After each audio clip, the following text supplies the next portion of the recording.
kemarin kan Danantara mengusulkan agar sebagian utang KCIC ditanggung APBN.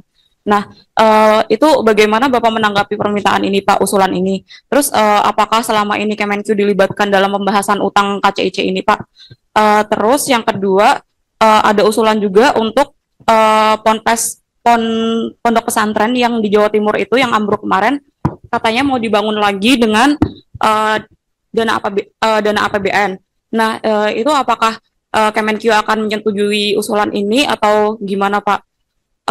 Terus juga program kartu prakerja itu apakah akan dimulai lagi, Pak? Karena sampai sekarang kan pembahasannya tidak ada lagi ya, Pak ya.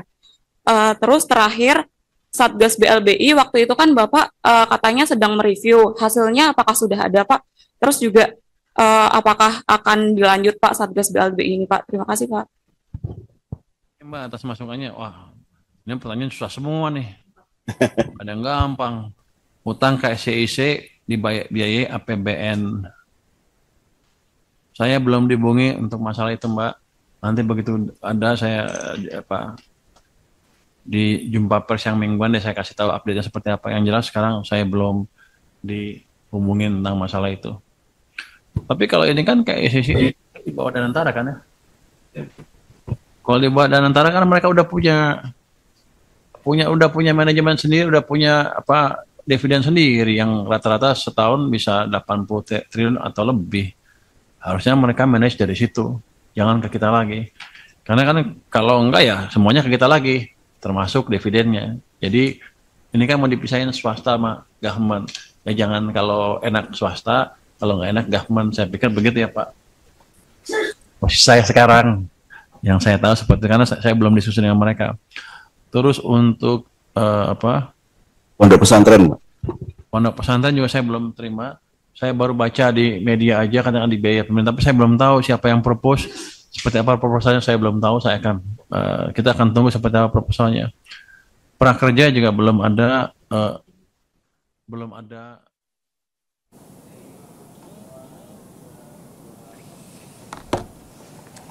Ya, itu tadi gebrakan yang mungkin sebagian orang sudah mulai menanti dari Menteri Keuangan Purbayayudi. Pertanyaannya apakah itu pakai hati? Asik. Tapi kalau soal WUS kayaknya kita harus hati-hati. Iya, betul. Karena kalau nggak hati-hati bisa panjang urusannya. Karena urusannya sama Cina ini. Nggak bisa sembarangan. Tapi tadi ya, Yud, ya, dari pernyataan Pak Purbaya itu menunjukkan keberpihakan dia pada rakyat loh sebenarnya. Menunjukkan keberpihakan dengan rakyat. Iya, karena sejak awal pembangunan kereta cepat ini tidak melibatkan rakyat dalam putusannya. Kenapa tidak melibatkan rakyat? Karena awalnya kereta cepat Jakarta-Bandung ini dibikin B2B. Business to business. Business to business. Tidak ada sepeser pun dana APBN digunakan. Itu menurut Pak Jokowi dulu. Dan tidak ada satupun klausul bahwa pemerintah akan menjamin pembayaran hutang dari B2B itu kalau gagal dijaminkan APBN itu tidak ada sama sekali. Jadi kalau misalnya dikeluhkan dari KAI, KCIC bahwa itu hutang nggak bisa ini, tepat nggak kalau ke pemerintah? Ya, kalau dari awal janjinya ya nggak tepat. Kenapa mereka tidak melibatkan rakyat? Ya karena B2B. Ya udah itu urusan perusahaan dengan perusahaan, BUMN Indonesia dengan BUMN China. Ya udah rakyat tinggal menikmati saja. Tapi dalam perjalanannya begitu pembangunannya membengkak, sekitar 118 nih triliun, 7,27 miliar US dollar. Ya, dana nggak cukup dari pemerintah, dari BUMN, akhirnya Pak Jokowi memohon kepada DPR menggunakan dana APBN untuk menambah kekurangan pembangunan KCIC. Ditambahin disetujui sama DPR, jadi DPR ikut berdosa juga ini. Gitu. Jadi jangan Pak Jokowi sendirian, BUMN juga ikut berdosa karena tidak sesuai dengan kesepakatan. Itu yang harus dipahami oleh masyarakat. Yang kedua, pelanggaran yang kedua, pemerintah akhirnya memberi jaminan kepada pemerintah Cina bahwa seluruh utang dari BUMN tersebut akan ditanggung APBN. Pulangnya kita udah males saya. Saya bingung jadi ngomong sendiri ntar pulang. Jangan dulu. Jadi udah ada jaminan itu dari pemerintah yang bikin yakin dari Cina untuk membangun kereta cepat itu. Itu dua hal yang dilanggar di aturan pertama, di kesepakatan awal. Bahwa tidak ada dana APBN yang digunakan, dan dua, tidak ada jaminan pengembalian hutang dari negara. Ternyata dua itu dilanggar. Tapi kalau bicara soal kebutuhan, Jakarta, Bandung, emangkah butuh kereta cepat untuk bisa transportasi? Nggak butuh kereta cepat. Atau teknologinya lah, kita kan dibilang ketinggalan dari Malaysia. Sebenarnya kan waktu itu Menteri Perhubungan waktu itu siapa? Jonan. Itu menolak kereta cepat itu. Dia tidak mau tanda tangan sampai akhirnya dicopot. Alasan karena biayanya yang. Karena satu, biayanya terlampau besar. Dua, Indonesia nggak butuh kereta cepat Jakarta Bandung. Kenapa? Kita bisa naik kereta Parayangan. Kita bisa naik apa? Jakarta Bandung tuh mobil apa? Mobil travel. Dan jaraknya juga nggak jauh kan? Terus kita udah punya tol yang tol Jakarta Cikampek, kemudian Cipularang, semua bisa kita tempuh dalam waktu 2 jam. Nggak begitu perlu sebenarnya, makanya Jonan menolak pada saat itu. Kalau klaimnya untuk pembangunan, kemajuan supaya nggak ketinggalan sama negara lain yang sudah punya kereta cepat duluan, misalnya nanti bisa diperpanjang dari Bandung misalnya nanti ke Pulau Jawa lainnya kah? Itu bisa nggak sih membangun ekonomi? Kalau dari Bandung ke IKN mungkin ya. Lewat laut. Tadi kan harapannya Yud, dalam perjalanan dari Jakarta, Halim itu menuju ke Bandung, itu kan ada stasiun perberhentian kan. Maka di stasiun itu akan ada aktivitas ekonomi, akan ada perumahan, cuman itu nggak tercapai. Toh nyampe juga nggak nyampe Bandung kan dia. Dari Bandung mesti naik shelter lagi. Jadi biayanya makin besar. Akhirnya yang pakai kereta cepat adalah mereka yang memang lagi butuh buru-buru mau ke Jakarta atau mau ke Bandung. Setelah itu ya udah keluarga mendingan naik mobil lah. Bandung. Gitu. Nah, jadi sebenarnya banyak tulisan-tulisan dari banyak pakar bahwa kereta cepat itu adalah bom waktu yang akan meledak pada waktunya di pemerintahan setelah Pak Jokowi, dan ini terbukti sekarang.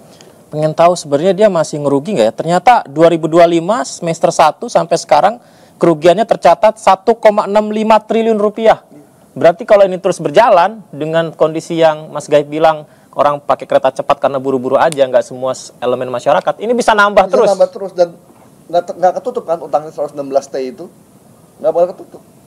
Nah ini yang namanya bom waktu. Akhirnya ketika ada usulan pakai APBN, Pak Purbaya akan menghadapi gelombang protes dari masyarakat. Masyarakat pasti tidak setuju kalau uang dari pajak mereka dipakai hanya untuk membiayai satu proyek yang tidak jelas dasar maksud dan tujuannya. Ada informasi lagi, kita lihat lagi. Mas Gaib, coba kita lihat. Ini ya? Prasetyo. Mensesnek ya? Mensesnek. Menko kan juga bilang soal WUS itu kan menolak untuk bayar pakai APBN, Mas. Apakah sempat dibahas juga atau Mas? Malam ini tidak. Malam ini tidak sempat. WUS bukan salah satu pembahasan malam ini. Tapi beberapa waktu yang lalu juga sudah dibicarakan untuk diminta mencari skema ya, skema supaya beban keuangan itu bisa dicarikan jalan keluar gitu. Karena faktanya kan juga WUS kemudian juga menjadi salah satu moda transportasi yang sekarang sangat membantu aktivitas seluruh masyarakat, mobilitas dari Jakarta maupun ke Bandung dan seterusnya gitu. Dan justru kita pengen sebenarnya kan itu berkembang ya, tidak hanya ke Jakarta dan sampai ke Bandung, mungkin juga kita sedang berpikir untuk sampai ke Jakarta, ke Surabaya gitu. Setelah itu Menteri Keuangan Purbaya Yudi Sadewa kembali bicarakan soal transfer ke daerah atau TKD yang dipotong. Di waktu yang sama, Ketua Dewan Perwakilan Daerah Sultan Bahtiar Najamuddin juga memberikan tanggapan usai 18 kepala daerah ramai-ramai sambangi kantor Menkyu untuk ajukan komplain.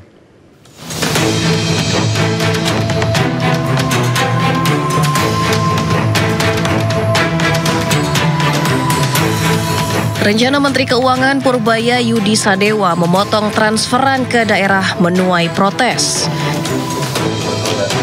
Para gubernur tegas menolak rencana pemerintah pusat yang akan melakukan pemotongan anggaran dengan mendatangi kantor Kementerian Keuangan di Jakarta. Meski begitu, Menteri Keuangan masih santai menanggapi perihal transfer ke daerah atau TKD yang diprotes. Usai pelantikan sejumlah pejabat pada Rabu sore di Istana Negara, Purbaya mengatakan dirinya sudah menjelaskan mengapa penurunan terjadi kepada para pemimpin di daerah yang datang ke kantornya. Ia juga menyebut jika ekonomi membaik, tentu penambahan secara otomatis akan dilakukan pada pertengahan tahun depan. Dia semuanya kan kalau dipotong anggarannya pasti protes. Saya bilang ya pertengahan tahun depan mungkin ada ruang untuk ini ke atas, meng-upgrade kalau ekonominya sudah mulai bagus dan pajak kita membaik ya. Kalau ekonomi bagus kan otomatis pajak juga naik kan. Nanti kita lihat, saya pesan mereka, ya Anda pastikan aja penyerapan anggarannya bagus, tepat waktu dan nggak ada yang bocor. Kalau itu yang terjadi, maka tahun depan kita bisa propose ke atas dan ke DPR. Ya, yang terakhir itu soal TKD, tapi sebelumnya tadi Mensesnek Pak Prasetyo itu bilang, Istana bahas apa Pak? Ditanya sama wartawan kan. Dia bilang, bahas tentang ekonomi segala macam. WUS juga nggak ada. Tapi disiapkan rencana buat jalan keluarnya. WUS ini gimana? Udah ada jalan keluarnya? Ya, dicarikan. Kalau dicarikan bahasnya udah ada atau belum? Kan harus dicari. Jadi, ini yang perlu diketahui oleh teman-teman ya. Alasan Menteri Keuangan Purbaya menolak APBN digunakan untuk membayar utang kereta cepat ini karena KCIC ini udah bagian dari Danantara. Danantara itu kan udah punya manajemen sendiri. Dividen BUMN sekarang masuknya ke Danantara, tidak lagi ke Kementerian Keuangan. Sehingga dengan pemasukan atau laba 80 triliun per tahun yang akan mereka dapat, bahkan lebih katanya, itu sebenarnya bisa nyicil utang ke WUS sebenarnya. Sebenarnya bisa ya, sebenarnya sanggup ya? Iya sanggup. Cuma pertanyaannya kayaknya sayang ya. Sayang kalau cuma buat bayar utang begitu doang gitu.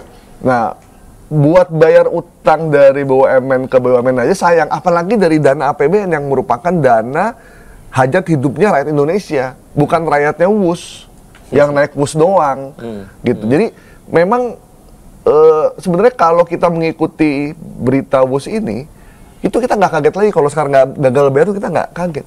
Kalau yang dibilang Pak Purbaya, swasta jangan enaknya aja, giliran susah ke pemerintah, giliran enaknya baru swasta, itu gimana maksudnya? Yang tadi itu? Iya bisa jadi ini gitu. Jadi apa? Kalau kita mau bikin sesuatu kan kita mesti visibility studies dulu. Kira-kira untungnya dapat dari mana, berapa banyak. Ini kayaknya udah nggak ngelihat untung ruginya. Pokoknya bikin kayak pesanan gitu loh.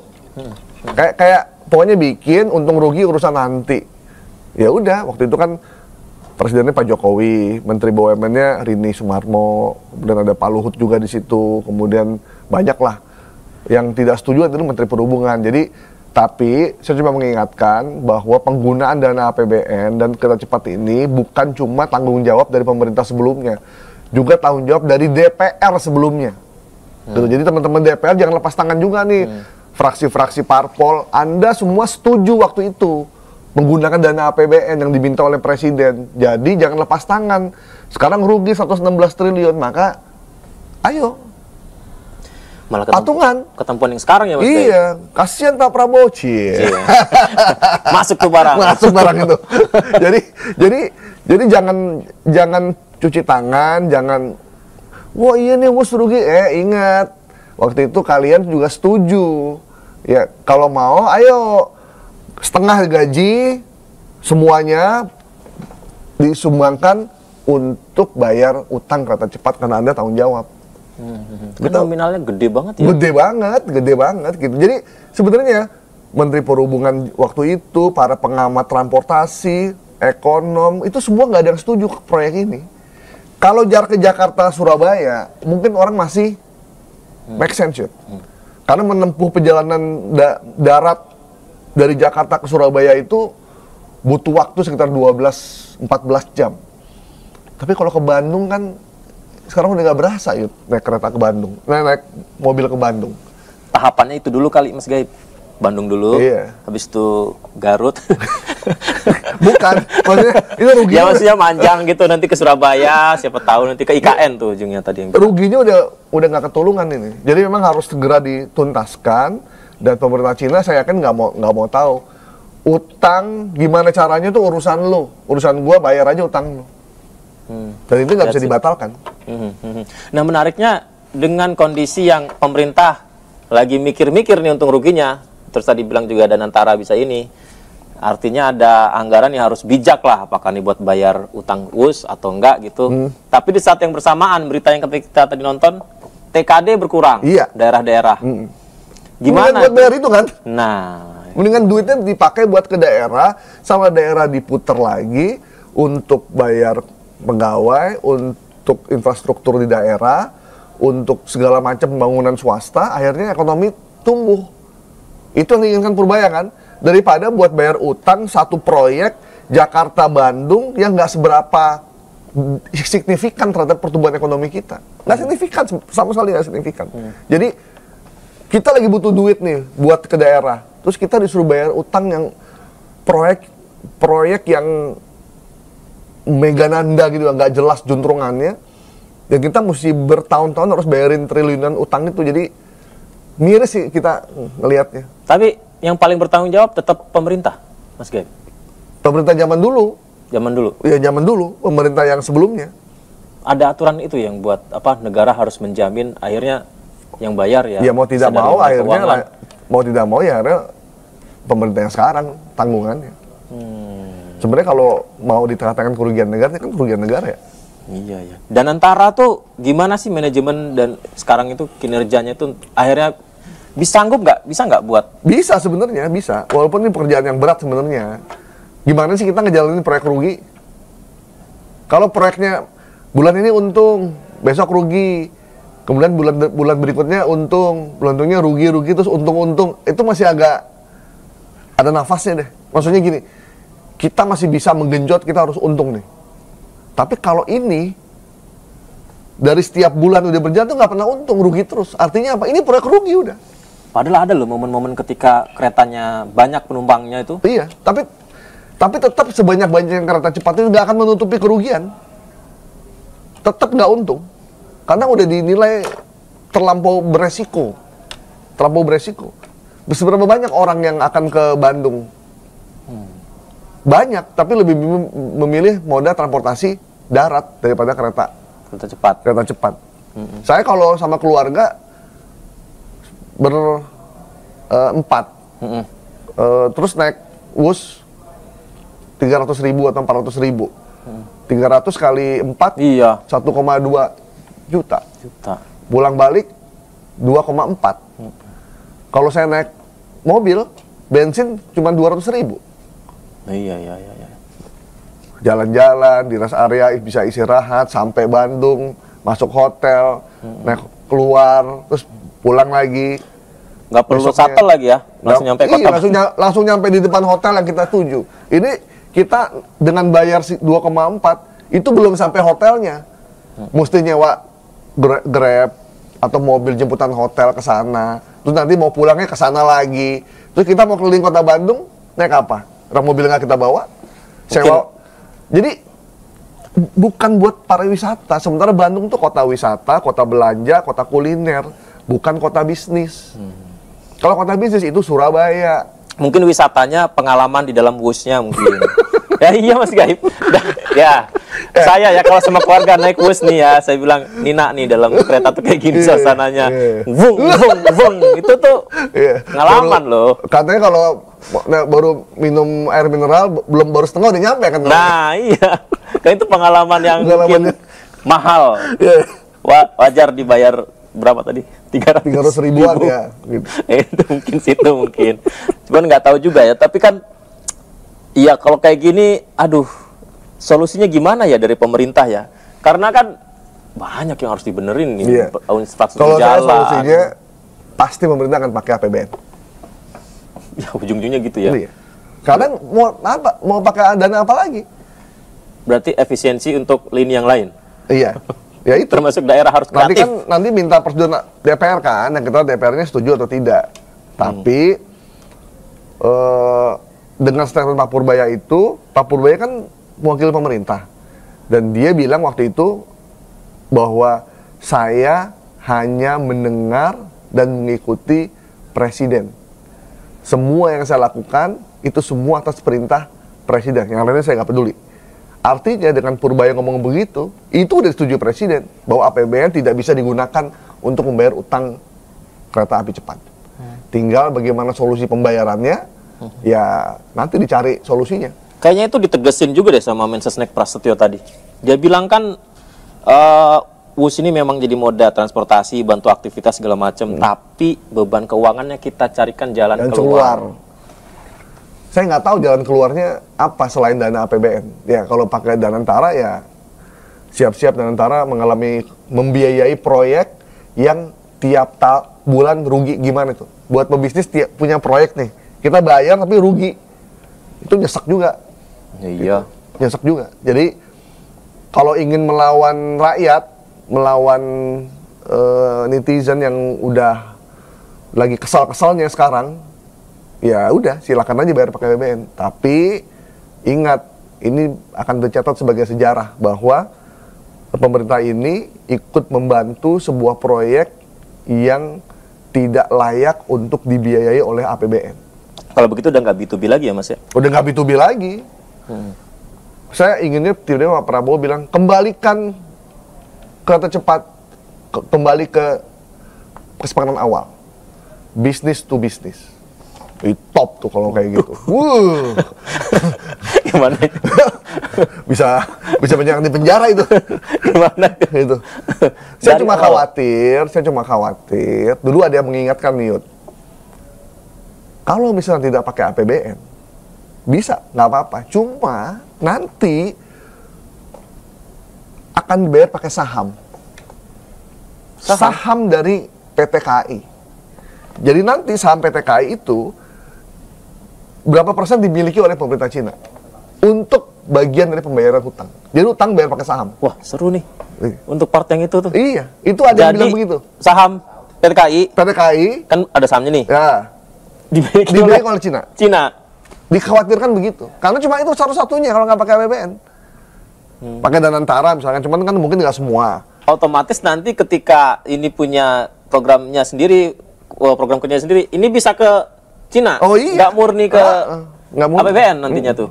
Itu dikhawatirkan kemarin. Khawatirnya ini bagian dari penguasaan moda transportasi milik rakyat ini. Kalau misalkan utang nggak, kan utang kan tercatat loh, ini resmi loh. Dan negara menjamin loh. Nah itu loh, saya cuma mengingatkan buat anggota DPR periode lalu, Anda ikut menyetujui penjaminan penggunaan dana APBN untuk kereta cepat, dan Anda mengiyakan penjaminan untuk membayar seluruh hutang dengan menggunakan APBN. Hati-hati. Berarti maju kena mundur kena, Mas Iya, Gaib. kayak Dono Kasino Indro. Maju kena mundur kena. Salah satunya ya itu, nanti Cina dikasih saham tuh. Berapa persen milik PT KAI. Jadi untuk pembukaan biasa gitu kan. Untuk nggak mau bayar utang, ya udah kasih gua aja saham 20%. Nanti rugi lagi, mana saham lagi 10%. Rugi lagi, bayar lagi saham, lama-lama mayoritas. Itu yang kita khawatirkan. Atau ini kali ya, gitu. ada deal lagi gitu, deal ulang dengan Cina untuk pembayaran utang ini. Jadi skemanya nanti apa, cicil berapa gitu. Iya. Dan juga, yang saya heran ya, udah rugi, kita akan bikin kereta cepat Jakarta Surabaya. Nambah lagi saya bilang. Dan mereka sama Cina lagi. Yang ini aja nggak beres, sampai lagi yang nanti, dan itu lebih jauh biayanya, lebih mahal pasti barangnya.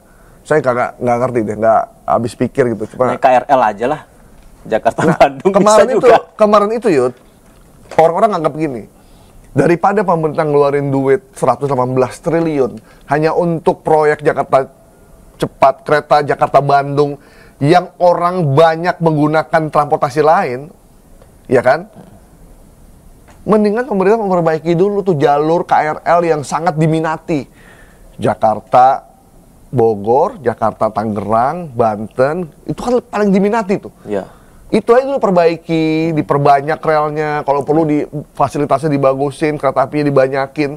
Daripada bikin kereta cepat yang orang-orangnya tertentu dan manfaatnya belum terasa sampai sekarang. Tapi kan yang namanya proyek, Yud, kadang orang nggak dengar lagi omongan rakyat. Karena di kepalanya proyek. Kalau proyek itu ya pasti ada uangnya. Padahal KRL tuh bener loh, itu favorit warga loh. Bukan favorit lagi.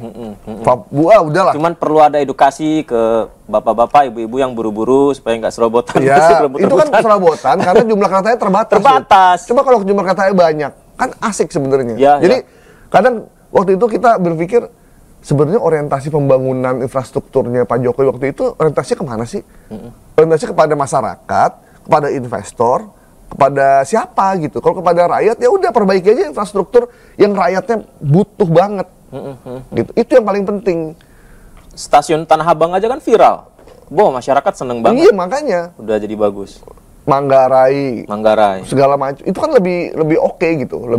Lebih disukai daripada bikin kereta cepat yang orang kesana ya orang-orang tertentu aja yang jangan sampai dia kita bikin proyek hanya untuk kepentingan segelintir orang. Ini kan teknologi ya. Kalau teknologi itu kan sesuatu yang ibaratnya kemajuan.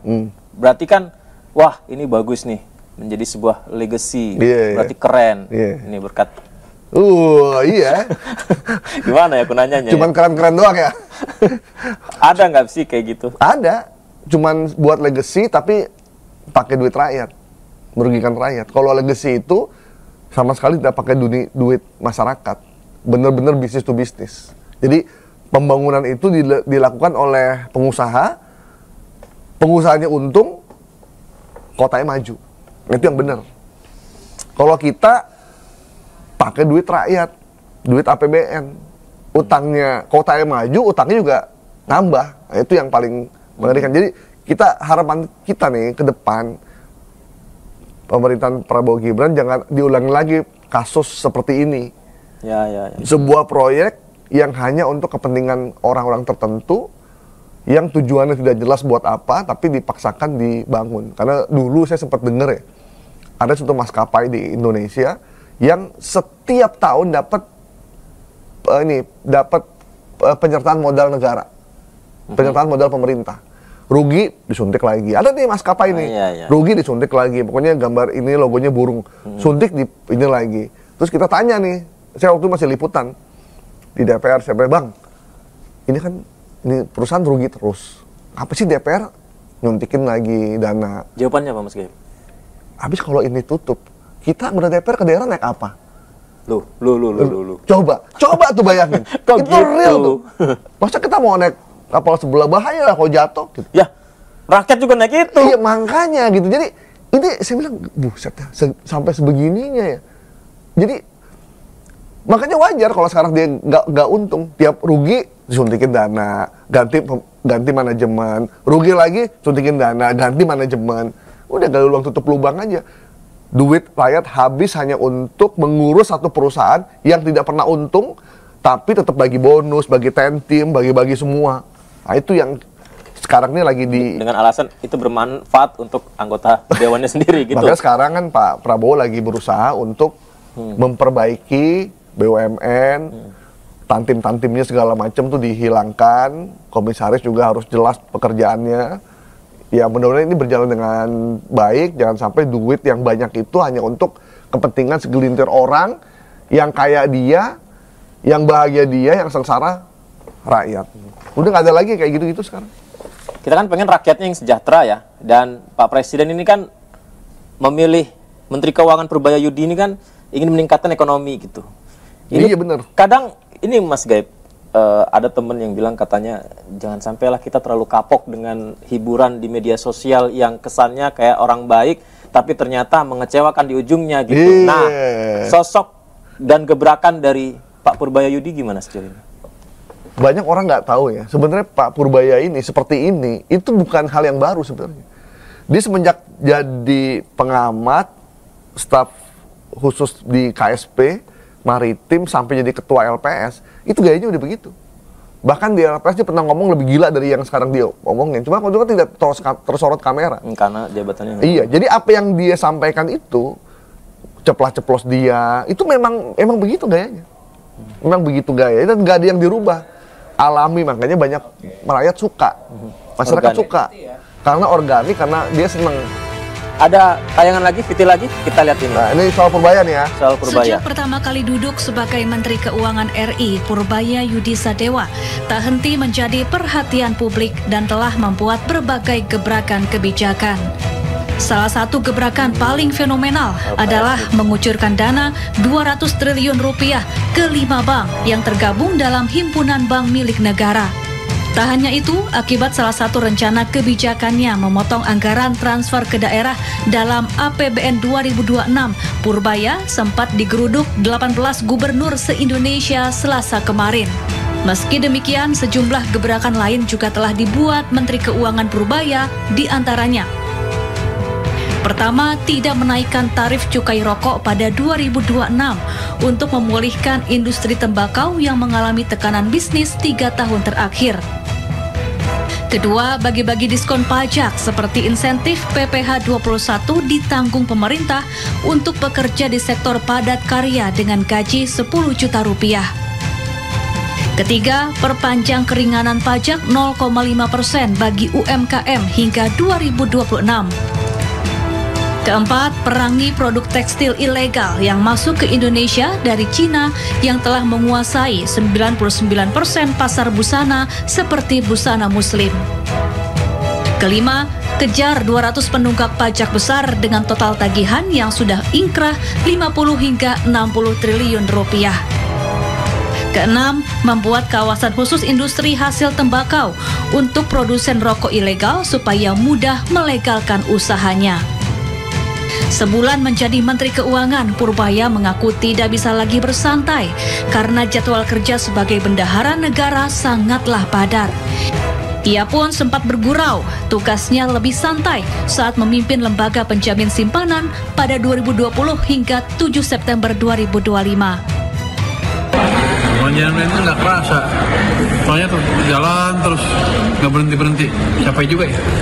Kalau dibandingkan di LPS, enakan di LPS lebih santai. Nah itu tuh yang masyarakat, harapan ini, ada ekspektasi di sini gitu. Betul. Gimana cukai rokok ini nggak dinaikkan? Kawasan khusus produk rokok ilegal supaya legal gitu. Dan yang tadi dahsyat itu, dia akan memerangi produk tekstil ilegal Cina yang sampai sekarang tidak ada satu menteri pun, bahkan presiden siapapun yang mampu meredam tekstil ilegal Cina. Banyak banget loh itu. Banyak banget. Online itu. Dan mereka udah jual online secaranya udah terang-terangan jual kan. Udah berani mereka jual, bukan cuma tekstil. Sepatu dari Cina, semuanya tuh jaket, baju olahraga, semuanya ilegal dan tidak ada satupun menteri yang bisa menghentikan itu sampai sekarang. Dan Purbaya Yudi langsung statement kayak gitu ya. Iya. Kita akan perangi, bahasanya malah perangi. Jadi jangan heran kalau Anda datang ke ITC, ke Tanah Abang ya, banyak batik yang asalnya dari Cina, banyak baju muslim, busana muslim yang kita mayoritas muslim itu produknya semua dari Cina dan itu real. Dan itu memang kita alami sehari-hari. Kalau dia mau lebih detail lagi, ada teman saya mau nikahan, dia cari souvenir kan. Souvenir lokal harganya 50% lebih mahal daripada souvenir dari Cina. Akhirnya karena dia butuh banyak, akhirnya belilah dari Cina. Terus dia bilang, kok bisa ya mas? Souvenir dari Cina yang harusnya dia impor, kok lebih murah daripada souvenir lokal? Terus saya bilang, ya karena masuknya ilegal. Dan jumlahnya banyak. Mau sampai kapan ini?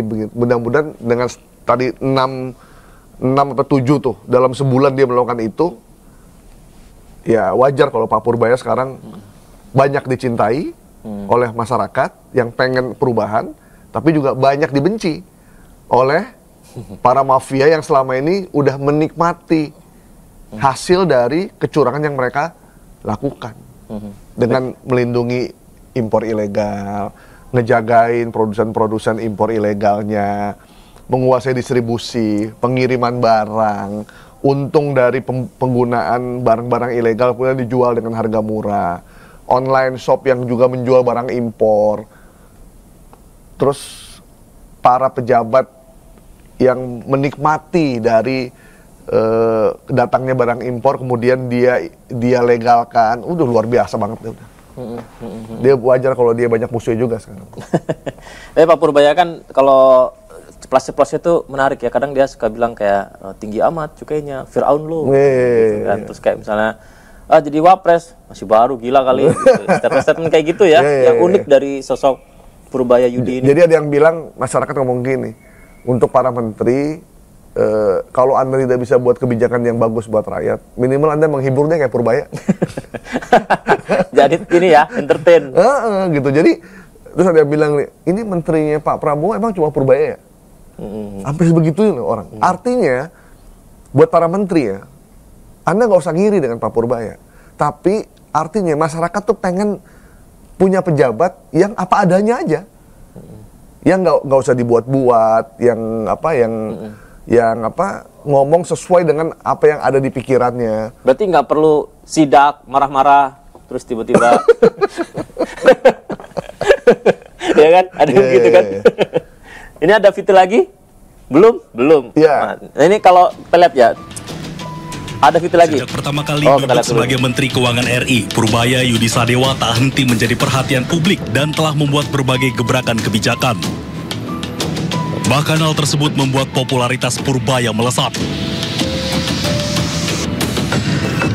Namun saat ditanya soal peluangnya maju menjadi calon wakil presiden RI, Purbaya mengaku tak begitu memikirkan hal tersebut. Purbaya menilai masa kerjanya yang baru sebulan terlalu singkat sehingga belum sampai menyelesaikan berbagai persoalan ekonomi secara menyeluruh karena masih di tahap awal. Baru juga sebulan kerja gila. Tapi dapat antusiasme dari magang ini Pak, dari netizen juga. Kalau ekonomi bagus ya itu turun lagi. Ekonomi naik turun. Jadi jangan cepet-cepet. Dan gua nggak mikirin juga jauh. Belum kali ya Pak ya? Belum. Nggak mikir sama sekali. Kerja juga belum. Ini kan baru cuman di permukaan aja. Yang di bawahnya belum kita sisir betulan. Sebelumnya, 8 Oktober 2025, genap sebulan Purbaya Yudi Sadewa menjabat sebagai Menteri Keuangan RI menggantikan Sri Mulyani. Ia resmi dilantik Presiden Prabowo sebagai Menteri Keuangan sejak 8 September 2025 lalu. Tim Liputan iNews melaporkan. Ya, Pak Purbaya itu selain gila lo-nya ya. Kalau gila lo kan tahu ya, gila lo gitu. Tapi yang statement soal ini ekonomi kalau bagus ya mungkin saya akan disukai, kalau ekonomi turun ya mungkin orang nggak terlalu suka. Berarti dia sadar diri. Sadar diri. Jadi kan ini ada pengamat ya. Pengamat yang nyentrik itu, yang suka pakai kacamata hitam meskipun di ruang tertutup ya. Itu kan nyinyir banget sama Pak Purbaya. Udah kayak ada dendam pribadi kayaknya. Mungkin dipikir kok bukan gue yang jadi menteri gitu. Nah, sosok ini itu di podcast manapun itu udah kayak Purbaya itu orang gila, tidak layak jadi Menkyu, kebijakan sarap segala macem.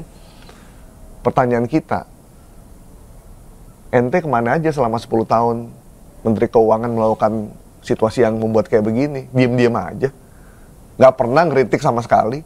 Padahal utang membengkak, pajak mencekik rakyat, ekonomi tidak tumbuh, rupiah bergejolak, utang di mana-mana. Tapi diem aja. Giliran ada seorang menteri yang melakukan gebrakan perubahan yang disukai rakyat, nyinyirnya setengah mati gitu. Jadi kita ngelihatnya, udahlah, biarkan dulu aja Purbaya bekerja, baru 1 bulan. Biarkan dia bekerja dengan tenang, toh nanti juga yang namanya netizen itu, dia gampang terpukau. Tapi begitu ternyata hasilnya kurang bagus, nanti juga akan berbalik. Jadi nggak usah terlampau dinyinyirin, biasa aja. Toh Purbaya juga bukan orang jahat, dia tidak korupsi, tidak ada track record pernah dipanggil KPK, dan dia memang udah kaya ya sebelumnya. Jadi ya biasa aja gitu. Rakyat menikmati perubahan yang dilakukan, gaya yang dilakukan tuh hiburan buat kita, dan ada optimisme dari kebijakan dia. Dan satu hal kalau menurut saya sih, bahwa ekonomi itu ternyata tidak sesulit yang kita bayangin. Ekonomi Purbaya itu sangat mudah diikuti oleh rakyat. Karena Purbaya cuma ngomong begini, duit itu kalau ada disimpan di satu tempat, itu nggak akan jadi apa-apa. Tapi kalau duit itu dikeluarkan, masuk ke dalam sistem, maka duit itu kan jadi sesuatu. Minimal kita nggak dosanya 2. Dosa pertama kita nyimpen duit itu, dosa kedua kita nggak keluarkan duit itu. Tapi kalau kita keluarkan duit itu di sistem, dosanya berkurang 1. Kalaupun tidak bermanfaat ya sudah. Tapi kalau bermanfaat, dosanya jadi gugur. Itu kan analogi yang sederhana yang gampang dicermati oleh masyarakat. Artinya selama ini, oh ternyata kita punya duit banyak loh. Tapi kok nggak dipakai buat mengamankan, mau ngamanin siapa? Ngamanin kelas menengah ke atas. Iya. Ya pokoknya Bismillah, memang apa yang diinginkan tercapai, terwujud, program kerjanya berjalan baik, solusinya ada, termasuk soal WUS tadi, Mas Gaib. Sip. Semoga saja Menteri Keuangan Purbaya Yudi menjawab harapan kita bersama. Amin. Thank you Mas Gaib ya. Oke. Nanti kita ngobrol lagi ya. Di komen besok ya. Ya, Oke. boleh. Terima kasih semuanya. Sampai jumpa. Bye-bye.